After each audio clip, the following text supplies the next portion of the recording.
I opened one eye and it was dingy. Now, over here, we actually have our morgues in the basement of the hospitals. It was very gloomy where I was.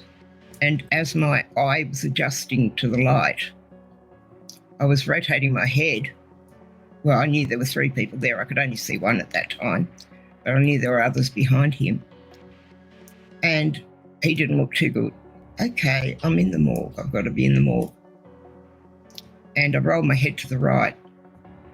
And yep, there was another 2 on the right side of me. I had a hole the size of the end of my finger in my left breast where they'd stuck adrenaline directly into my heart.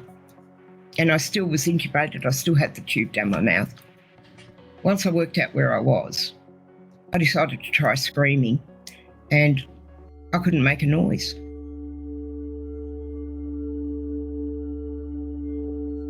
Hi, welcome to Touching the Afterlife. Our guest today is Juliann. Juliann died, and after being pronounced dead, 12 hours later, she came back to her body to find herself in a dark and gloomy morgue surrounded by dead bodies. Wait till you hear what she experienced and saw in those 12 hours. You don't want to miss this. So welcome, Juliann. Hi, viewers. Thank you for joining. In 2006, I died. As far as I know, I went to have a nana nap. And yes, I am Australian. If my accent upsets you, I'm sorry. I went to have a sleep in the afternoon, and all of a sudden, I was on a beautiful hill, and the breeze was just so beautiful and gentle, and the scent, fresh grass. It was summer. It was beautiful. And I thought, where am I? And then I realised that everything, even the air itself, was singing praises to our Lord, thanking the Creator for me. Thank you for sending her to us, they sang. And it's still emotional now. It was just so beautiful. And I thought, wow, this is a lovely place. Never once did I think, where's my husband? Where are my kids? Where's anybody else? It was just gorgeous. And all I felt was love, absolute, utter love. And I didn't understand what it was to begin with, but I did later. And I could feel beings around me. And I'm going to say they're angels, because I don't like demons. Demons make me feel ucky. And this was beauty. No evil was there. And the angel spoke to me telepathically. And he said, welcome. And I just said, where am I? I was speaking, as to the best of my knowledge, with my mouth. And he just said, what do you want to see? And I didn't quite know what to think of that. And I said, flowers. And flowers just sprung up around me. And they were just so beautiful. The colours were so brilliant. We have nothing that I can match the colours that I saw with on the planet today. And I've been hunting. I've been searching to find, but I can't. Anyway, I went to the flowers, but as I took a step, I noticed that the grass parted to accept my foot. And I was barefoot. I had jeans and a T-shirt on. And the grass wrapped back around my foot and my ankle, and it was caressing me. And it was another piece of grass opened, and I knew that's where my other foot had to go as I was just moving around in the flowers. And the flowers were saying to me, I could hear it, I could understand everything. And the flowers were saying, pick me, pick me. And they were all kind of popping their heads up, pick me, pick me. I thought that was a bit funny, and then I picked one. And the smell, everything I've ever wanted, every smell I've loved was in that flower. And it was just beautiful. And then I thought, oh no, I've ruined it. I picked it. And it said, toss me back.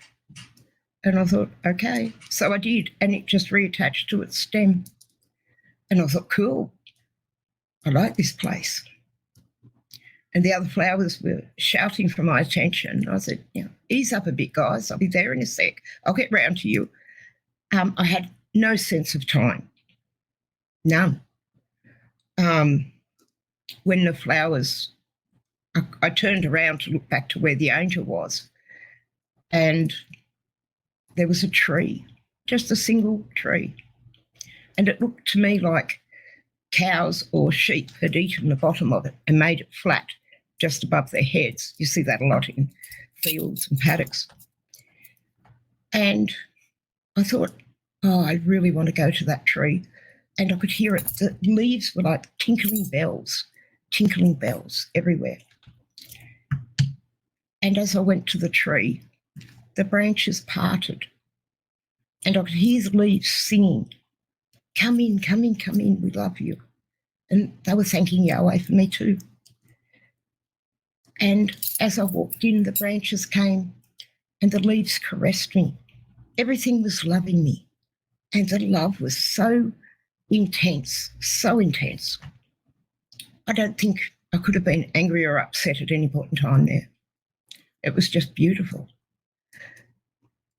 And I went up to the tree, and under the bark of the tree, I could see the veins. I could see the sap pulsing through it. And I thought, ooh, a heartbeat.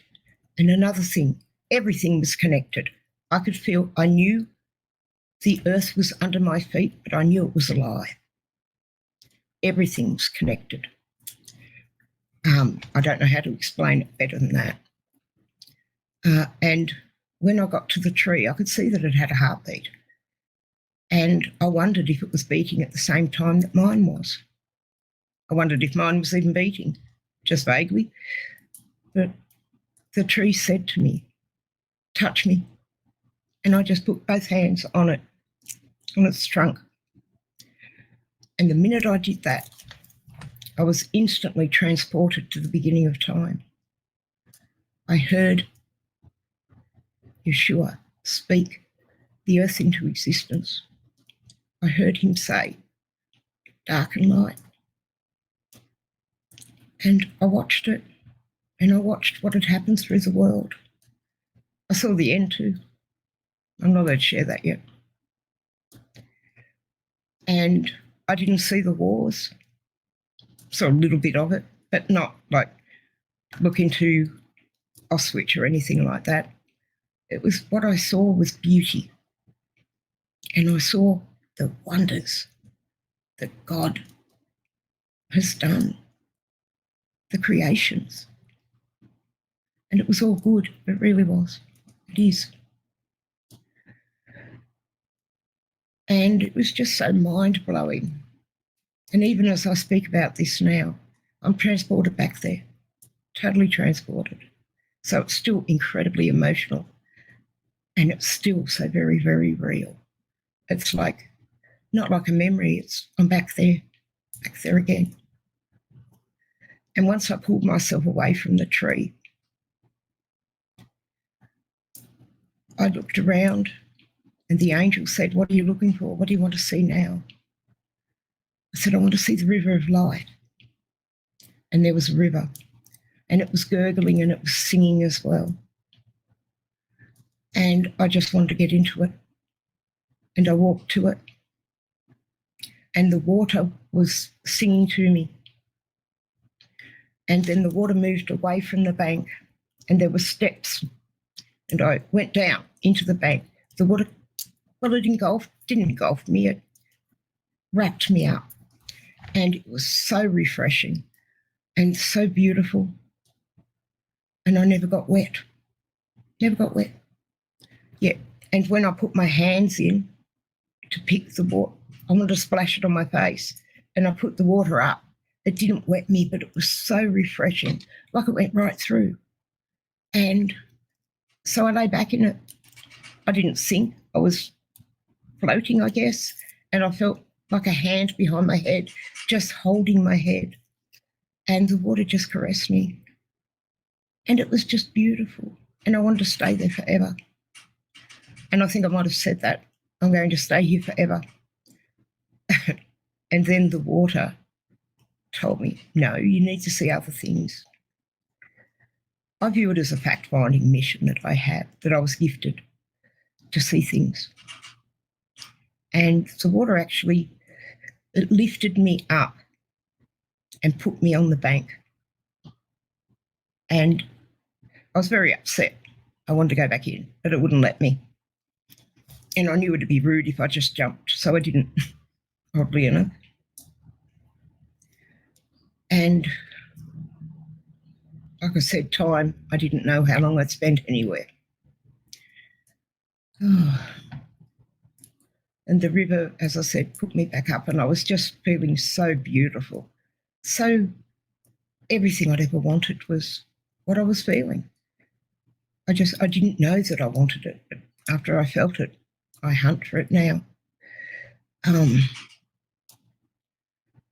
And again, the voice beside me said, what do you want to see now?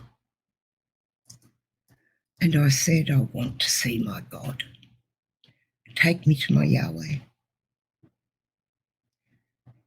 And next thing, forgive me if I cry because this is really, really, touched me very deeply. I was on the side of a mountain, just on a ledge. Mountains were around us. They weren't snow-covered. They were just grey and brown. They were just mountains. Rocky mountains, I guess, no greenery on them. Not that I haven't been to the mountains that often. We don't have many over here. But to me, it was nothing impressive. And normally I have a fear of heights. So to walk to the edge of that ledge, which was only maybe 4 foot, 3 to 4 foot wide at far out from the mountain. But I didn't have any fear, none. And I went to the edge of that ledge and I looked into the valley. And that's where I saw the New Jerusalem. And it was alive as well. Angels were picking up blocks that were about the size of the blocks that built the pyramid at Giza. They were huge. And they were all living gold. All through them, you could see it. And each brick, each block had a heartbeat. They were all beating together. It was rhythmic, but you knew it was separate. I can't think of another way to describe that. And the angels were putting the bricks upon the bricks. They were building it. I think it was in perpetual motion. And on each side of the wall, there were 3 arched gates. And the colours were the colours of the Jewish priests, or the Hebrew priests' breastplate. I found that out after. I knew that the gate that I could enter through, there were 3 gates on each side, one for each of the tribes of Judah or Israel. And I knew that I had to go through the blue gate. And I was quite upset about that because I wanted to go through the purple one or the mother of pearl one, the white one. But I knew I had to go through the blue one. Later, I found out that the blue is for the tribe of Benjamin, the Riffraff, so that makes sense. Anyway, I was watching that. I was mesmerised by it. And I could see it. It was huge. It was massive, right in the valley. And right in the centre of the New Jerusalem, I saw a sun, a golden sun, and it irradiated out. And I knew that right in the centre of that sun, that's where my God was. And I wanted to go in. So the angel beside me said, do you like what you see? I said, I haven't seen anything I don't like. And I said, but kill me now and let me go in. And I was ready to swan dive off that cliff, just go straight into that sun, straight into it. And it was just, it didn't go outside the walls of the building though. It was right radiated out. It was pulsing out. It didn't go outside the walls. And the angel, after I'd said to him, kill me now, or, well, I actually asked for some Ray-Bans so I could look at the sun again to see if I could see him in there. Because I knew that I couldn't look at it. My human eyes wouldn't be able to take it. So nobody had told me that I was actually dead. And as I said, I turned to the angel and I said, give me some Ray-Bans so I can look in there. About 20 pairs would do. Or send me back. They were the worst words I've ever spoken. Or send me back. And next thing I know, I'm waking up. And I didn't remember where I'd been. I actually thought, wow, we've had a really heavy party the night before and someone has drugged me.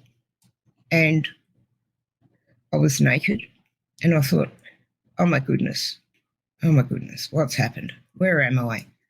And I thought, okay, it's cold. I must be out in the backyard because it was hard. I was lying on something cold and hard and I just assumed it was the ground. In fact, I thought, I hope I'm in my backyard. I'm naked. I hope I'm in my backyard. And I thought, oh, it must have rained because it was just a different cold to just being out in the backyard. It was summer too. And I thought, oh, the dogs will find me. And I realised if I'd fallen asleep in the backyard or passed out in the backyard, the dogs would have been with me. And there were no dogs there. So I decided to make sure my feet and fingers worked. So I did the old that. And then as I was doing that, my nails tapped on the steel bed, trolley, I don't know what you call them, that I was lying on. And I thought, hang on, what's that? Because it was metallic. And so then I just started moving my hand to the side of me at the side of the bed, and I could feel that I was on a tray. And I opened one eye and it was dingy. Now, over here, we actually have our morgues in the basement of the hospitals. Autopsies used to be done there, but they get sent off to the city now. So the morgue is basically that's where the storage is. Anyway, it was very gloomy where I was. And as my eye was adjusting to the light, I was rotating my head, and on my left-hand side, I could see I knew there were three people there. I could only see one at that time, but I knew there were others behind him. And he didn't look too good.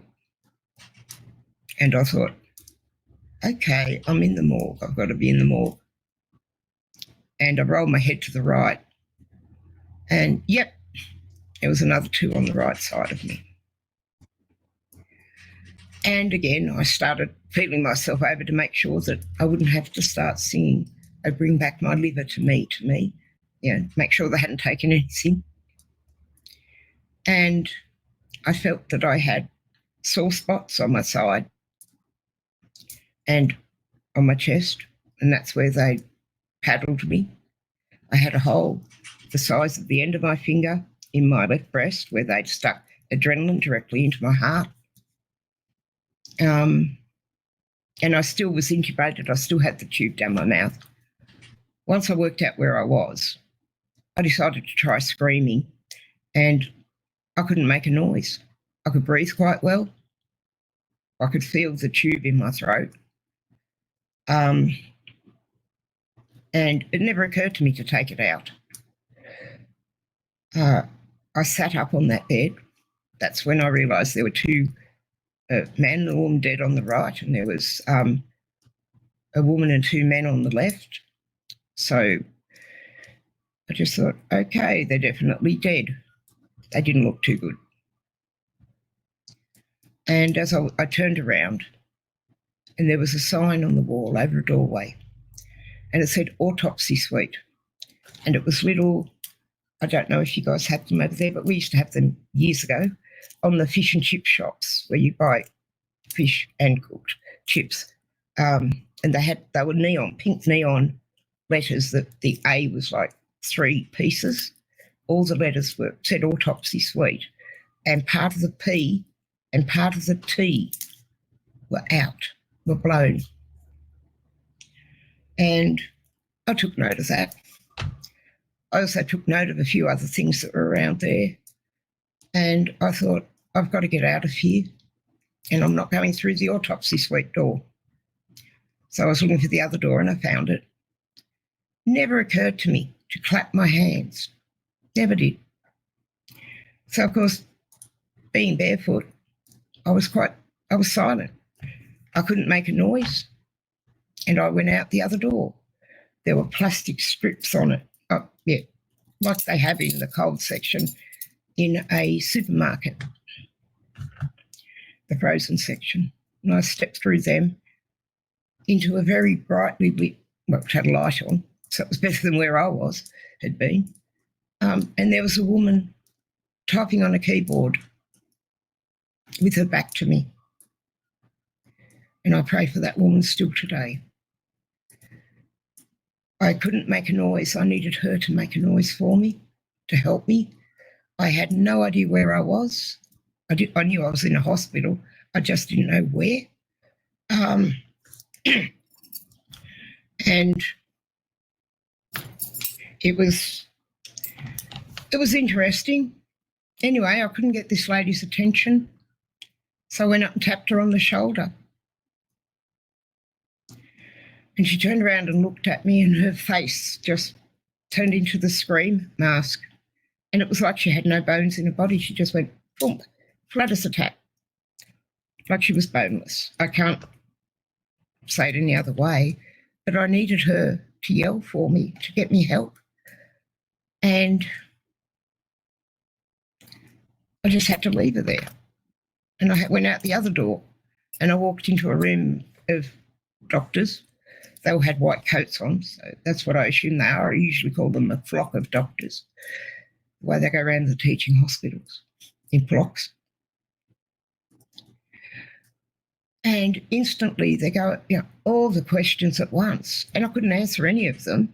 So they grabbed me, whacked me onto a bed, put me into another room, and I was having things stuck on my head. They were taking blood. They were putting IVs in. And I was kicking. I didn't know what was going on. I wanted to get some answers. I couldn't ask anything. And they were hurting me. And I was naked, Goodness gracious, give me some respect. And so I just started fighting. And then a doctor came and sat next to me on my right. And he said, stop fighting. And I started trying to talk. It didn't work. So I just grabbed the tube and started pulling it out. And of course, it's concertinaed. And it feels like it goes right to your toes. It really does. And he said to me, don't pull that out. Don't pull that out.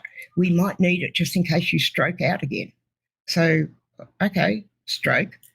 I want to know what happened. How did I get there? What happened? And so I made a writing sign. And he got me a board and a pen, a piece of paper. And I did write on it, what the heck is going on? What happened? And he said to me, you were dead. And I wrote, I'm not now. Get these people off me. And he said, no, they've got to check everything. Obviously, my results came back fine because they backed off. And I got a modesty sheet, which was a real boon. And then they took the tube out of my mouth and my throat. And my neck was so sore, so very sore. And luckily, I didn't have a crushed sternum. The burns I had were from the paddles, if I didn't say that before. And the nice chap that was talking to me was telling me that the hole in my breast was from the adrenaline. and that the burn marks were from the paddles and that they tried to resuscitate me for quite a while. And then they rang my husband and said to him, she's brain dead. Do you want us to keep her alive or should we let her go? And he said, let her go. Which apparently they turned me off and I died, which was when they took me down to the morgue. And over here, we can't just walk into a morgue. I don't know, I assume you can't do that at your place either in the US. There's no way I could have got down there on my own, even if I'd gotten lost. Yeah. It's not a place they like randos walking into, I assume.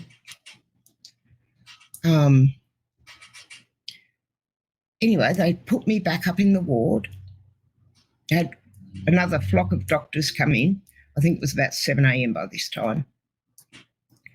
And I had no money, no clothes, no glasses, no handbag, no purse, wallet, nothing. And I was quite stressed at the time. And I asked a nurse if she could get me some cigarettes and a lighter because I really needed to have a cigarette. And I walked out into like a little garden area that you could smoke in. And I was actually looking at the plants thinking, they've got nothing on what I knew I'd seen. I knew I'd seen something. I knew they had nothing on, to what I'd seen. And as I was looking at the plants, being quite disappointed, honestly, with them, but they were beautiful too, just nothing compared to that. I heard the door to the little atrium, the suction sound, and I knew someone had come in. So I turned around to see who it was. And it was my husband. He was on his knees with his hands out, his arms out, and his mouth was just howl. And I said to him, I don't know either, but what happened? Why are you like that? Get up. And he just couldn't talk. And he stole my cigarette. I was quite upset about that, but he stole it. And when he got his voice back, it took a bit. He just hugged me and started crying on me. He said, I thought you were gone. I said, yeah, you don't get rid of me that easily. And I said, what happened? Where am I? And he told me what hospital I was at. Oh, okay. I said, what happened? And he said, you went to have a sleep. And he said, and I went in to wake you up for dinner, but you wouldn't wake up. And he said, I couldn't get any reaction out of you. And he even put his fingernail into my thumbnail there. And I didn't respond. He called the paramedics and 3 ambulances came out. They couldn't revive me either. So they transported me to the hospital. And Paul told me that he'd gotten a phone call about taking me off life support, which he said to them, do it. And she's an organ donor, so take whatever you need. Thankfully, I'm diabetic as well, insulin dependent, and they don't take organs from insulin dependent diabetics over here. So that's why none of my bits were taken. And apparently my older children, Paul had rung everyone, and we didn't have any family living in the state we were in, except for our 2 younger children who were with us. But the older kids were still in the state we'd moved from. So Paul had rung them and they were catching the next flight out to come up, except for my middle son. Apparently he just went to church with a bunch of people. He would have been 17 or 18 at the time, no, 17. And he went to church with a bunch of people and the youth group, and they were all praying.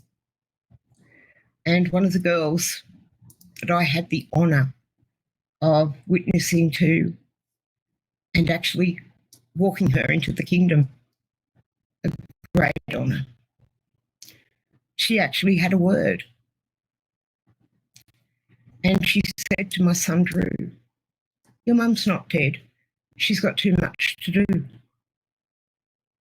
And he said, "Okay." And he really believed that word. He said it just gelled with my spirit, Mum. And he didn't actually book a ticket. That's how convinced he was that I wouldn't be dead.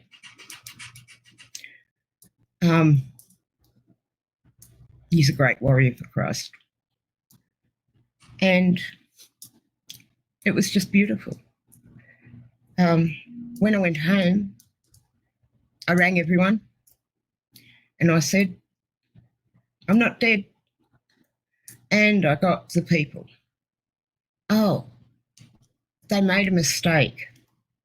No, I don't know, they didn't. Perhaps you weren't brain dead. They turned the machinery off too early.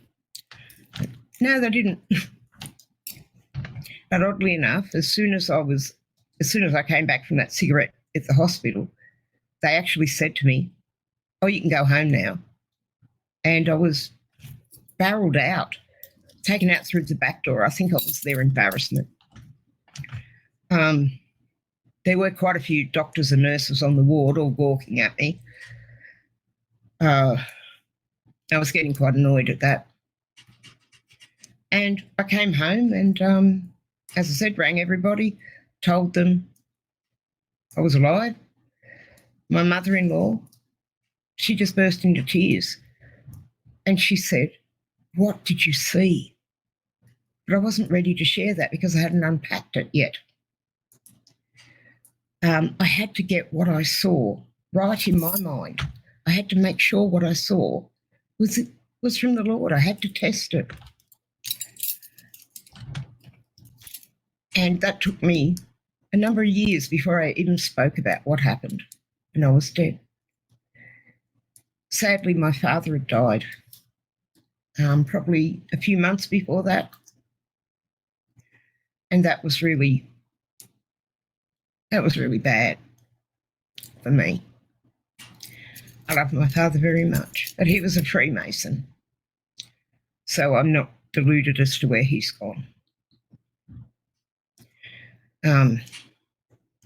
But it was his choice, not mine. I witnessed to him. I was not brought up in the Lord. They did not know who the Lord was. My parents, and the Lord rescued me when I was 30. I was 36, I think, when I died. Anyway,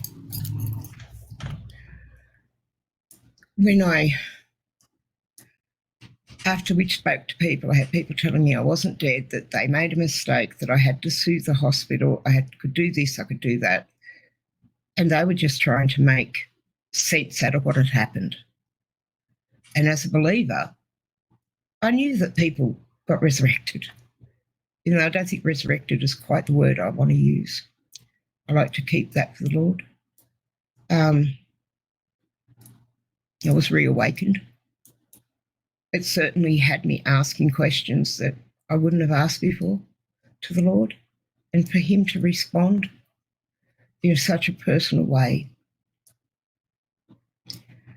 It was very, very good. And gradually over the years, I was able to share what I saw with the people that the Lord prompted me to share with. A friend of mine's daughter was killed in a car accident on New Year's Eve. They were at a party, I think it was New Year's Day, it was after midnight. And she wanted to go home. And she got into a car with a drunk driver, which never ends well. But she didn't have any money to get home. And I saw the accident while I was praying with this lady. And I saw an angel lift her daughter out of the car before it rolled. And I saw her with Yeshua, and I was able to share that with her mother. And I shared with her what I saw when I was dead. I don't believe I went to heaven. There were no other people there. There were no structures. The only structure I saw was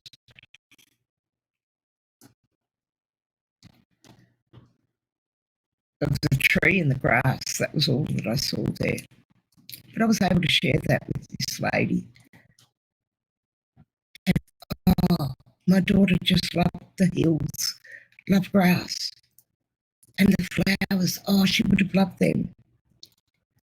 That's flowers and the grass and the tree. And she said, oh, I hope my daughter's gone there. I said, doesn't matter where she's gone, as long as she's with Yeshua. And I'm pretty sure she is. And I said, I'm jealous of her. Oh, I just want him to come again. Come again now, Lord. We're ready now. Take us away.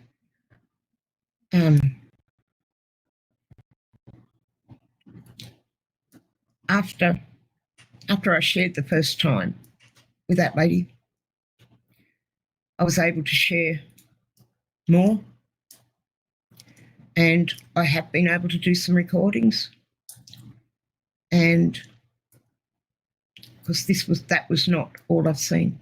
I've seen so much more before and after.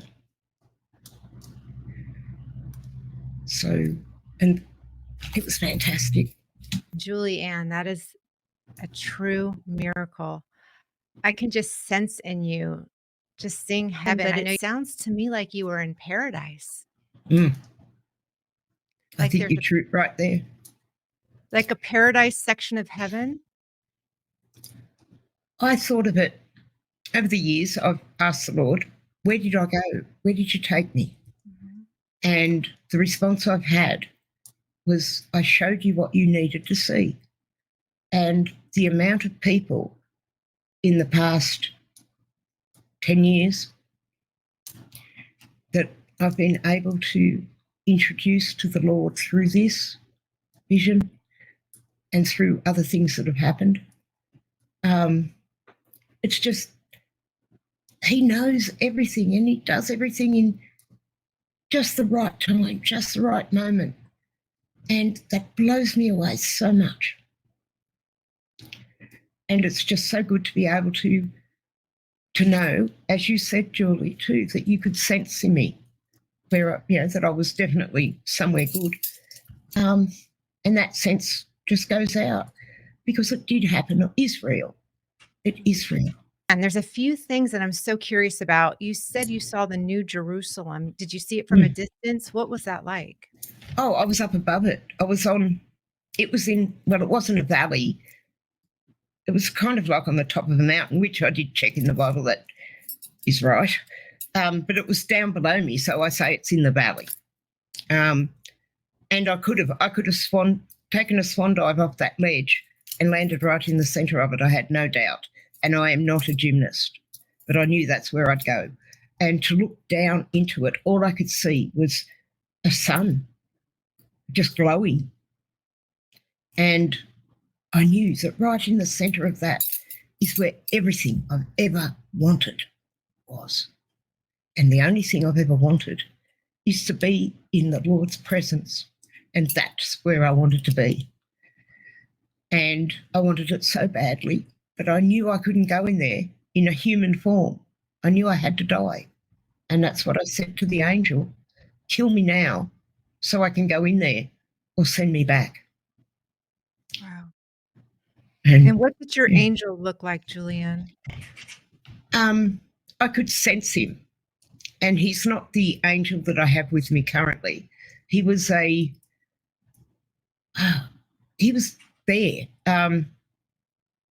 It was like he was joined to paradise, where I was. He was, sense-wise, I never saw him physically. He would have been 7 foot, 8 foot maybe. He was way above me. but he would, when he spoke, it was like it was directly into my head and my left ear. And he had beautiful dark hair and the eyes. Oh, the eyes of these people, the guys, the angels. They're just white light and fire, like the hottest part of the fire. And they can look threatening. I've seen them. I see in the spirit normally. I see as clearly into the supernatural as I do into the natural, but I usually can tell the difference. And I've seen angels when they're angry and their eyes are like, oh, they could cut you up just by looking at you. And then they can be so gentle and so caring and loving. And one thing I did feel about him, he was in awe of me because I was created. I was made. They're created as well, but we're created in Yahweh's image. And that they're all in awe of us. They just want to, Yahweh loves us so much. And they want to love us as well. And they're so good. And he was dressed in a toga, I'd call it. Probably priestly garb, I'm not sure. It rustled when it moved. When he moved, I could hear it just rustling. I had the funny feeling that it was cheesecloth. That's odd, but I did have that feeling, and it hasn't changed.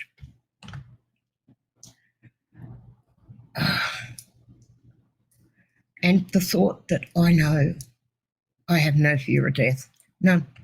I never felt it. I didn't know I was dead. Nobody told me until after I got better, woke up. And then they were all telling me that I wasn't dead, that I hadn't died. And I thought, well, you weren't there. Yeah. And I was. What was the diagnosis of your death? I died from an aneurysm caused by a cerebral stroke or cerebral hemorrhage, which was a stroke. And I'd never stroked out before. I didn't have heart problems, nothing. My father did die from a heart attack. They are in the line, but I was okay. As I said, I wasn't very old. I was probably late 30s, if that. Yeah, you said you were introduced to Yeshua at 30 years old. Yes. And this happened when you were 36. Tell us a little bit, kind of going backwards here. How were you introduced to him? How did your spirit get born again? That's a funny story, and it sounds weird, but most of the things that happen around me are unique, not weird. I'd left my first husband because I didn't want to be with him anymore. And I was actually renting a room off one of his friends, 3.5 hours away from where he and my kids were. I left my kids with him because they had the house, they had everything. It was on his parents' property.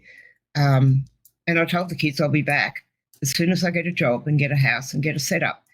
I was living in the car for a week and I couldn't have 3 children in the car with me. And they had a house, they had their clothes, their friends and everything else, and their grandparents. And I was the one that wanted to leave. Anyway, I didn't want to know God. I didn't want to know anything about them. I'd had them preached at me. I had the names, but they weren't the God or the Yeshua that I know. And the Holy Spirit, never heard of him. And I avoided any going to church whatsoever. So this one night, it was a Sunday night, the chap that I was renting a room off, he worked nights, I worked days. So often the only communication he and I had was a note on the kitchen table. And he'd gone to work and I decided I was going to have a beautiful soak in the tub with bubbles, glass of champagne, because I wasn't saved. And so I had the bubbles going. I was just taking my makeup off, and a voice out of the bathtub, which my left leg was leaning against the side of it, said, "Go to church." It was audible. and I freaked because I thought someone was in the unit, someone had broken in. It never occurred to me, why would someone break in to tell me to go to church? And I realised where we were was the Jewish sector of the town I was in. And the only thing I knew around there was synagogues, and I didn't feel that I could go into a synagogue. I didn't understand how they worked. I did know that they were Jewish. The only church I knew of was 3.5 hours drive away. And I thought, nah, all right, no, I'm hearing things. I'm a nut. I did go around the 2-bedroom unit with the baseball bat to make sure, looked in cupboards, under beds, everything like that, to make sure there was no one in there. I checked all the windows, made sure they were locked. We were on the first floor, so someone could have jumped the balcony quite easily. Anyway, checked the windows, nothing there, went back into the bathroom, turned every light on in the house, and had the doors open so I could see if anyone walked past or whatever. So I finished taking off my makeup, and out of the bubbles again, into my left ear, go to church. And for some reason, it's definitely the spirit now, I know, I thought, okay, I'll do it. I'll go. Let's see where this goes. I did think I was having a nervous breakdown at the time or some kind of implosion in my brain. And I just turned 30. And I didn't even let the water out of the bath. Didn't even occur to me. I went and got dressed and I went back into the bathroom to put my makeup back on. And I looked at my watch and it was 7:05. I knew that the church 3.5 hours away started at 7:30 because I worked at the local newspaper. And I used to put another lady's ad in the paper and it was her church. I knew the lady only by name. We sat at opposite desks and every week she'd ask me to put her church's ad in. I did that. That's how I knew where this church was. So I was at the door. We had triple locks on the door and I was unlocking the locks and I thought, before I go, I've got to say this. So I said just out loud, God, if this is you, you're going to have to time travel me. And I've only got enough fuel in the car to get me to the petrol station or the gas station to fill up. And I've only got $20 to fill up with, which would have got me enough petrol to get to work. And then I would be able to go to the bank and get some more money to fill up to come back home. So my gauge was on E. Anyway, I said, okay, we're going. You're in control. And I walked out. I got in the car. I don't have an interior light in my car at the time. And to me, I drove 3.5 hours. I smoked exactly the same amount of cigarettes as I would normally. I did that trip fairly often because that was where my kids were. And I played the same cassettes. Gee, that was old, cassettes. Anyway, I got into the car park and I knew it was 3.5 hours. And I thought, oh, it's going to be as empty as, but at least it was a good drive. Pulled into the car park. Lights were on in the church. To me, it was 10:30. But people were going in, people were coming in the car park behind me, and the car park was full. And I thought, oh, now I didn't have an interior light in the car. So I had to use my lighter, my cigarette lighter, to look at my watch. And my watch said 25 minutes past 7. And I thought, okay. And then I remembered what I'd said out loud. You've got to put fuel in my car. So I flicked my cigarette lighter to see my fuel gauge. It was on full. It usually took me a tank to get up there and back. It was on full. And Yeah. I thought, okay, I'm up for it. And I slunk in to the church. I'm a survivor of trauma, and usually people who are survivors of trauma, first thing they do is work out 3 ways to get out and how to have a clear line to be able to get out of any situation. And I did that automatically. I didn't realise I was doing it until a lot later. And I went right up the back of the church, 6 pews from the back door, the fire exit actually, and nobody was up there. Everyone, it was the church sat 500 people, I think, and there were heaps of people down the front, and it was evening church. It wasn't very packed, but I was happy on my own up there, and I thought no one will notice me up here, and I can slink out at any time if I get uncomfortable. The music started, and I was quite into it because it was the first, well, I hadn't heard really a church band before. I'd heard organs, but they had drums, they had a keyboard and a saxophone. I loved the saxophone. And it was good music. And people were raising their hands and clapping. And I thought, I'd done that at the pub the night before.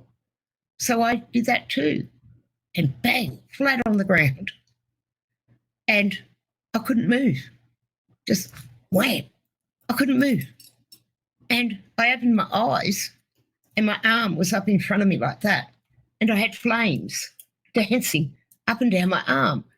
And I thought, great, not only am I paralysed, I'm on fire. And I thought, I hope someone comes and puts me out. And then I realised I couldn't smell burning hair. And I thought, that's weird. And I just lay on the ground. I thought, I'll get up eventually. I tried, kept trying, and then I just shut my eyes and I just went with it. And I could feel the Lord. I could feel stuff moving around in my body. It was like someone was looking through every cell, pulling out the bad things and throwing them away. And I chuckled in my mind. I thought, how ironic. They'll throw all of me away because I thought I was totally bad. I'd always been told that. No one had ever seen anything good in me because there wasn't anything.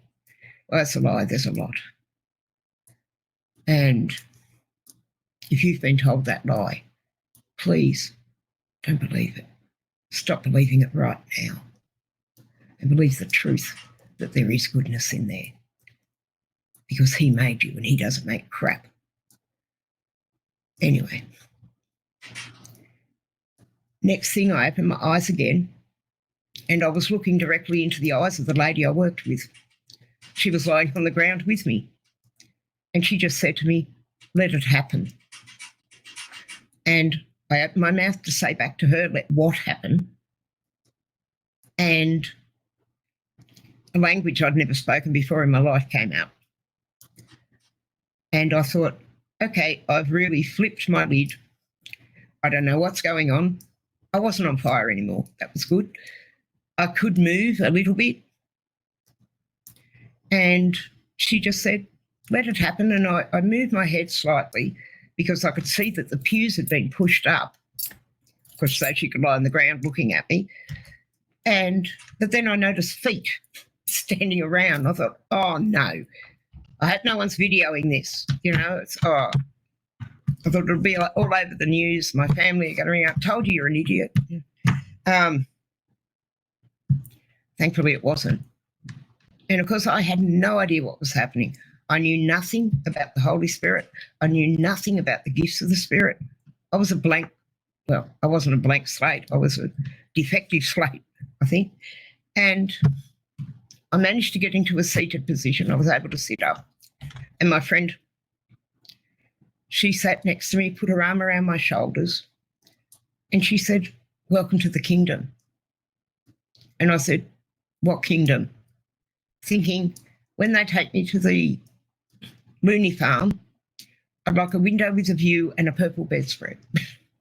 That was where my brain was. And anyway, my friend introduced me to Yeshua. And it was beautiful. And then I had people saying to me, you haven't said the sinner's prayer. I didn't know what the sinner's prayer was. I didn't know anything. And somehow, because I was floating, absolutely floating, and somehow I ended up back at my friend's house. I don't remember driving there, and I was sitting at the table, and I had a mug, a coffee mug in front of me, and had hot pink lipstick on it, so I knew I'd been drinking out of it. And I thought, where am I? It was like I just came to. And there were 5 people sitting around the table just looking at me. And I thought, where's my car? So I turned the chair and I just moved the curtain slightly. I looked out the front and there was my car out under the light, the street light.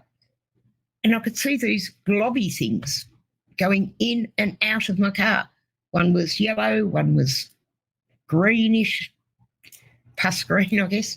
There was a purple one, a black one, a red one, and they weren't nice. I knew I did not want them in my car. But they looked like the Slimer out of Ghostbusters, honestly. And I thought, okay. I turned around and I looked at my cup and I said, what's going on? It's me now. I don't know who you were talking to before. I don't know what time it is. What is going on? And they all told me that they were the deliverance ministry team for that church, and they were going to deliver me. And I said, from what?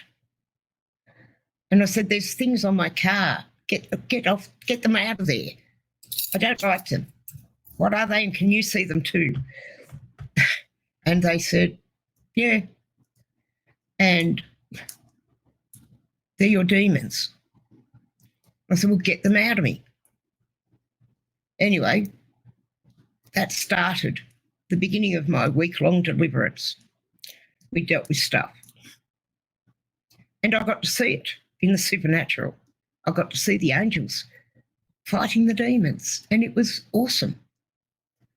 Best show I'd seen. And I felt so free. That's incredibly beautiful. And you are just too precious, by the way.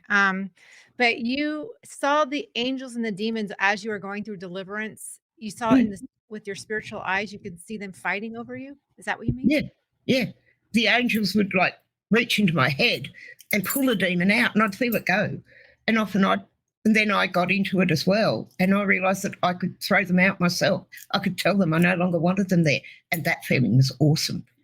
So I just I didn't take it over, but yeah, I started throwing them out, and then that got a bit confusing, and then we had to go and have dinner, and then we went back in for another session. But yeah, and I watch now. I watch the angels fighting the demons, and when COVID started, I knew exactly what it was because I'd seen it. I'd seen it before when I touched the tree. Wow. And so I said, end days, people. And I just was saying that to anyone because I'm an out there person. And I delivered a guy in the car park at the doctor's surgery, the doctor's clinic last Sunday. And everyone at the clinic has now thanked me because he's very nice. They were telling me not to go out into the car park with him, but I wasn't going to deliver him in front of 40 people. And yeah, I took him out to the car park, and one of the receptionists that I'd prayed with before, she said to me, don't go out there with him. And I said, why? And she said, he's scary. I said, yeah, so's my angel. And she goes, but I can't see him. I said, oh, I can. Yeah, I'm right. I'm okay. And she said, just stand near the door, and if you lift your finger or wave your hand, I'll have the police there. And I said, no, it'll be all right. I don't even know this chap's name, but I went out to the car park with him. It wasn't last Sunday. It was the Sunday before. My apologies. And I saw him. I saw the demons on him. They were roaring at me. They're like mocking me when they find out I can see them. And I just told them to shut up and get back in, and I'll deal with them later. And I said to the chap, when you finish with the doctor, because he wanted to go in, he did ask if you could go in quickly. And I said, yeah, you can go in before me. And I said to him, but when you come out, I want to pray with you, but we'll do it out in the car park, okay? And he looked me directly in the eyes. His pupils were very, very small, and I thought, he's on methadone. He's got to be on methadone. He's on some kind of drug. And I said to him, are you on methadone? He said, yeah. I said, oh, good of you to admit it. He said, yeah, I need to get a script for it. So I took him. I said, yeah, go in ahead of me. That's fine. And he was only in there for a few minutes, few seconds, whatever. Wasn't long. And he came out and I said, I'll meet you in the car park after I go in. And he said, okay. And like I said, I did it loudly. And the receptionist came around the corner begging me not to go. And we went. And I stayed in view of her. And this chap's son, 17-year-old son, was with him as well. And I prayed with that man and I threw out those 3 demons that showed themselves. And I witnessed to him. And he just enveloped me. He was 6'5", really big, and he just enveloped me and cried on me. And I just hugged him back, patted him a bit. And he said, I've had people offer me drugs. I've had people offer me alcohol. I've had people offer me rehab. I've had people offer me this, but I've never had anyone offer to pray for me. And I said, oh, well, not until now. And when I looked at his eyes, he had pupils, not pinpricks. And he just hugged me again. And his son was standing there with his jaw wide open. And he just said, what have you done to my dad? I said, oh, you'll like it, trust me. And I walked back inside. And they were looking at me. And then the receptionist, when I went back up, I have to go to see my physician every 2 weeks. When I went back up to the receptionist, because I was booking a spot, she actually said to me, he came back in. And I said, good. And she said, and he didn't yell, he didn't demand things. He actually asked if he could book an appointment. And I said, and that is the God I know. And She just said, we need to do it more and more. We need to do it more and more. And I said, oh, I'm not hiding anymore. I'll pray with anyone. And if the Lord tells me to do it, I'm not going, no, it's not the right time, or right. I'll call and we'll get onto it later. I think that's wonderful, Juliann. I think we all need that boldness because we are in the end days, and that's the prescription is Jesus. That's what we need. And so it sounds like when you were filled with the Holy Spirit, you went through a deliverance. I mean, you were on that fast track. He had plans for you and he's using you. You began seeing into the spiritual realm even before you died. And then after you died, and after you died and came back, was it heightened? I mean, obviously the Lord's continuing to use you in deliverance. And that, I think, is fantastic because, I mean, I love the fact, like my husband wouldn't know a devil if he tripped over one. That's why he's always the driver when we go anywhere, because they try to knock me out. They don't bother with him. He wouldn't know them. And he's got a gift of faith, though. He doesn't doubt anything the Lord does, and he lives with me. And but to be able to go through a deliverance and experience it, feel the devil's leaving, hearing them saying, no, you can't have me. I live here. This is mine. This body is mine. And for me to go, excuse me, evicted, out. Here's your notice. Get out. That interaction made it real. And I've noticed when I deliver people, I love it when they have a reaction to it because they know that the guy I work for is stronger than the one that they're just meeting or they've met for the first time. As in, a lot of them don't know that there's a devil because they're just oblivious to it. And if the Lord says to me, there's a demon, get that demon off that person, I'll do it. In the name of Jesus. Amen. So I love your story and I love the miracle of your heaven story. And going back to when you first found yourself there, we'll call it paradise of heaven. You saw trees and flowers and the river of life, right? The living water and the beauty and wonders you called it. But then you said you went through a blue arch door, right? No, that was the one that I knew that was how I had to get into Jerusalem. If I went in, there were 12 gates, 3 on each side. It was a perfect square. And 3 doors on it. They were huge arches. One was purple and they were all alive. It was like you could see the heartbeat, you could see the colour pounding with life. And I knew that mine was the blue door, but I wanted to go through the purple one or the white one, which was mother of pearl. Yeah, it was iridescent. And I thought, oh, I love purple and I love the white. But I knew that the only way I could go was through the blue door. And the blue stone actually represents the tribe of Benjamin, the riffraff, the miscreants. And I thought, yeah, okay, I get that. Of the tribes of Israel, because we're all grafted into that vine. Okay, so that made sense to you? Yeah. Okay. When I found it out, when I understood it, yes. And as I said, I had to go and research everything that I saw because I needed to know that what I saw was real. Not only for me, but if I was going to share this with anyone else, the last thing I ever want to do is tell a story that didn't happen. I'm very, I'm really pedantic about truth. I had so many lies when I was a kid. I didn't like it. I actually stopped myself seeing in the spirit because I couldn't turn it off. And then when I was about 13, I just, I lost the plot. I didn't become an alcoholic, but at 13, I was getting drunk every night. It was the only way I could cope. And eventually I just stopped seeing these things. And I put that down to the alcohol. So I kept drinking. And it wasn't until he rescued me, and I call it rescued because that's exactly what he did. It's much more intense than saved, I think. Yeah. And he really rescued me. And he loved me. Yes. And that was good. Hang on, there we go, back on. He certainly does. And he gave you that gift. You were born with that gift, which is why you had those experiences as a child. And you mentioned even up till now, you said in 2020, even you saw into the spirit realm. Does that tie in with the end days? Like, where do you think we are with that? You said you saw something in the supernatural around that time with the virus. And then you saw when you were in heaven, the end of time. Can you talk when I touched the tree? Yeah, when there's some things I can't say yet because they haven't been revealed. And if I tried to say it, I'm quite sure he wouldn't let the words come out.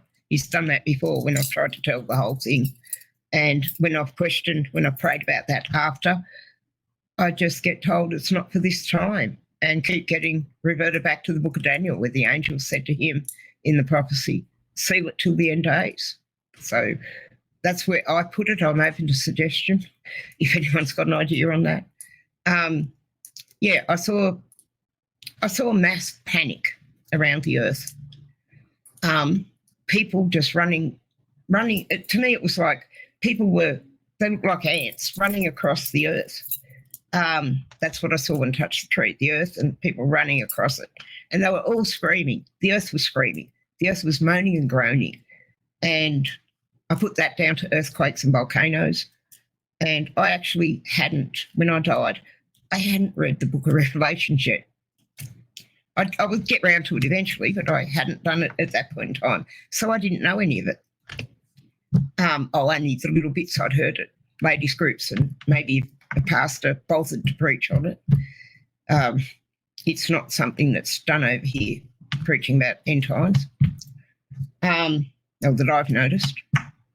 I've been kicked out of more churches than I've been invited into, I'll tell you that, though, because I did say what I saw and it wasn't welcome.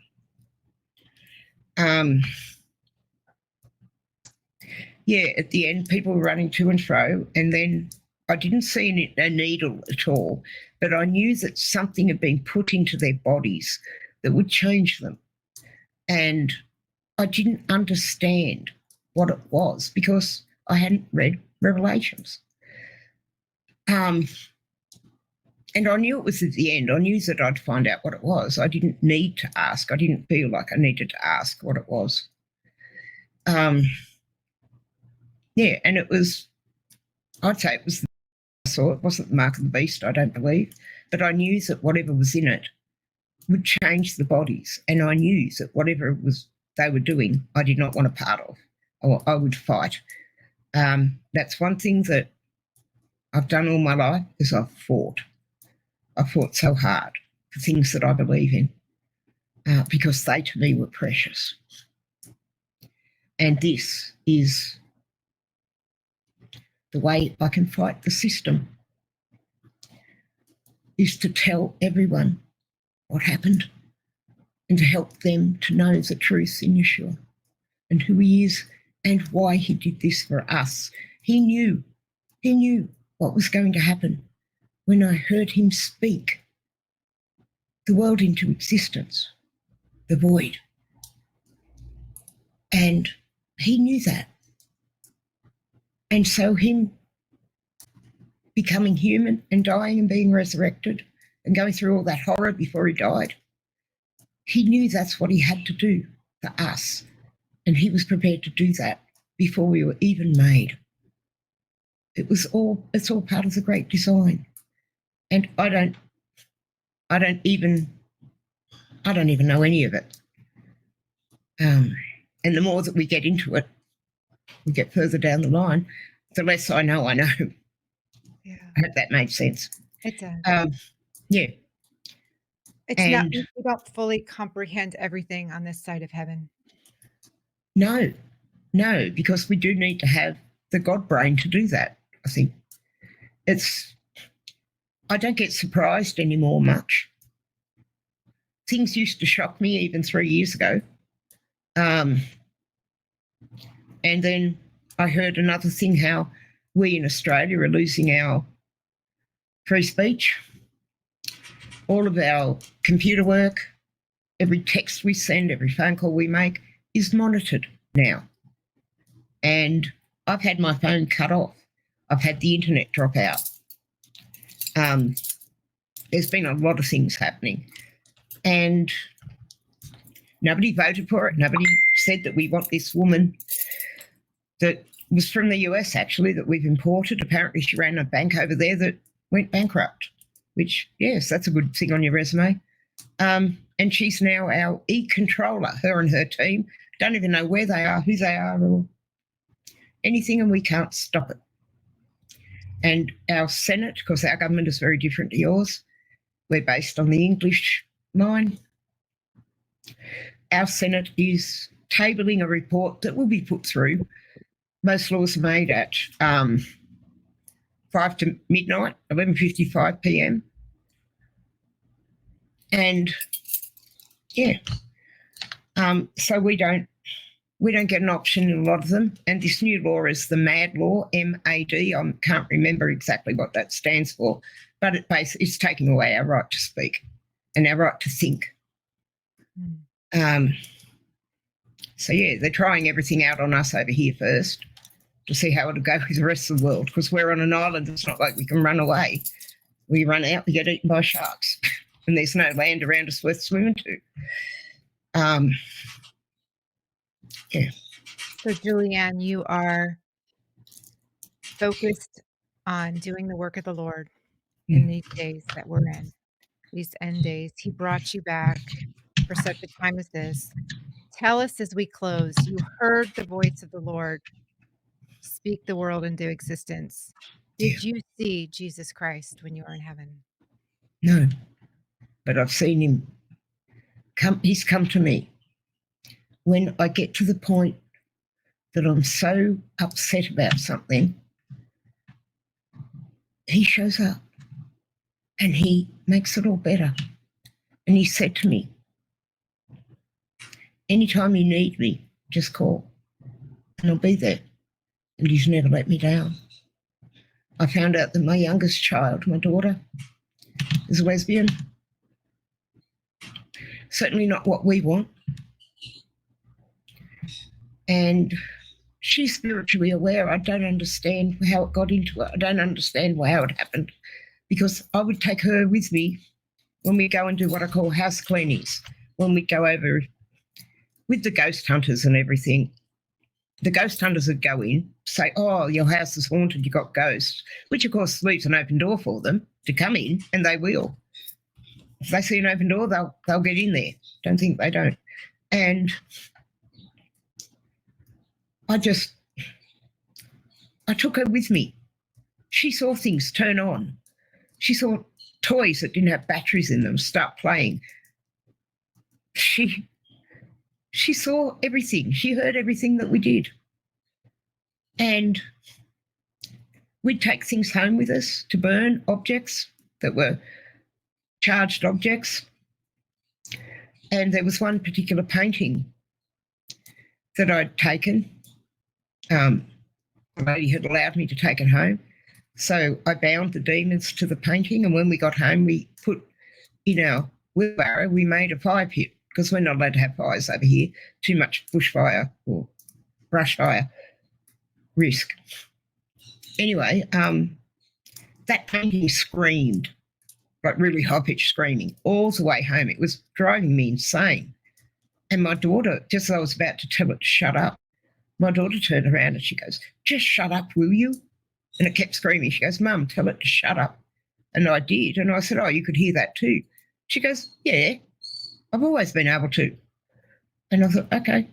She was born into a Christian family. And now she's gone. She's killed my daughter because she's gone trans. And my daughter's dead. I can't use my daughter's name anymore. She's changed it on her birth certificate. I don't know the woman or the whatever that's there now, and that grieves me so much. And I was lying on the carpet in my home, my bedroom, and I didn't have any tears left. And I just screamed out, "Yeshua, I need you." And he didn't show up right then and there. I was caught up in the fetal position, and all I could do was moan and groan. And in the word, I'm not exactly sure where it is, forgive me for that, but it does say that the spirit from the depths of our being will moan and groan, saying the things we need to say. And I experienced that. And it was very deep, and it was like outside of my body, but it was inside my body as well. And then the smell of freshly baked cookies wafted into my room and down around where I was. And then the smell of freshly baked bread. And then the smell of everything I've ever loved. My dog, my grandmother, everything just enveloped me. And I knew he was there. And I felt myself being lifted. And I turned around and he was there. And the man that I saw, the Yeshua, I know, he looks like the painting that 8-year-old girl, the Ukrainian, I think, 8-year-old girl did a painting of Yeshua, and that's him. That's the one I saw. It was many, many years later that I actually read the book that painting was in at the back. And once I saw that, I just ran round. I showed it to everyone. This is Yeshua. This is him. And his eyes, they're life itself. They're life itself. And when you look in them, they're not blue, they're not brown, but they're the iris. You can see the waves crashing against the beach, against the rocks, birds flying in the sky, clouds, and they're forever changing. But they're life, just life. I don't know how else to say it. And he held me and he told me that he had me. He said, "I got you." And he spoke to me in my language, which was really good. I'm glad he didn't do King James at me. I never could do Shakespeare or Old English language. And he spoke to me. He's always spoken to me the way I speak. And that's my greatest prayer for people now who are out there that don't know who he is, that someone who speaks their language trips them up, that they fall over them. And then they have they're witness to, and they get to know from someone who speaks their words who Yeshua is. And I pray that someone who speaks my child's language will trip her up. And I don't mind if she hits her head. Probably needs it right now. But, yeah, so she's moved 2 states away. Oddly enough, the town she's moved to is the one where I was rescued. Oh, that's prophetic. That's prophetic. So, That's Juliann, what I that thought. reminds me of Romans 8:34, where it says that Jesus Christ, who is raised to life, is at the right hand of God and is interceding for us. He is Yes. our advocate. He's interceding for you. He knows everything Yes. about you and your daughter. And so I just want to encourage you and everyone listening that he hears and knows all, and he's right there with us through everything.